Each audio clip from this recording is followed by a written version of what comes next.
recommending one movie from every single genre, part one.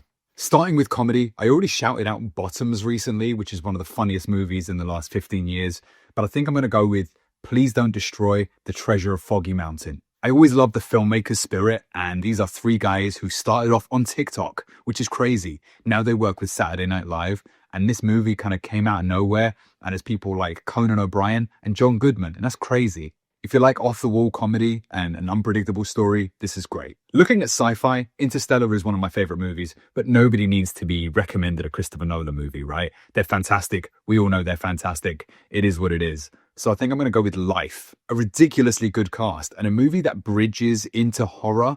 But to be honest with you, space is fucking scary. Bollywood. If you're from the West and you haven't watched a Bollywood movie, allow me to give you the most fun gateway movie you've ever had. My Bollywood pick is RRR, which, yes, is the sound of a seal saying hello and somebody sitting at the dentist, but it's also a really fun, crazy film. It's got the ridiculousness of like a Family Guy cutaway or a SpongeBob episode, but it's the craziest action, the craziest fighting, drama, comedy, music, you name it. Next up is Korean horror, and yes, I could do horror as a genre all on its own, but there are so many different ways to take the horror angle. I want to give you some variety. Train to Busan, for me, is the all-time GOAT horror movie. It is incredible in choreography, in action, in storytelling, but very mainstream. Why give you a recommendation that you might have already heard of? Let me go a little bit more niche. I have a real soft spot for Netflix's #Alive because it starts off with a guy in his house and everything kicking off outside.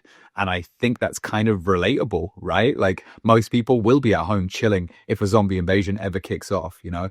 Honorable mention goes to the French film The Night Eats the World, which is similar kind of premise. And our last category today is biopic. And I'll be real with you, I'm not a biopic fan, but finding hidden gems in the rough, that's what this channel is all about. That's why my pick for this category is the Robbie Williams movie Better Man. Because even if you take all the monkey CGI to the side, I love it when a movie doesn't just say, hey, this happens, then this happens, then this happens.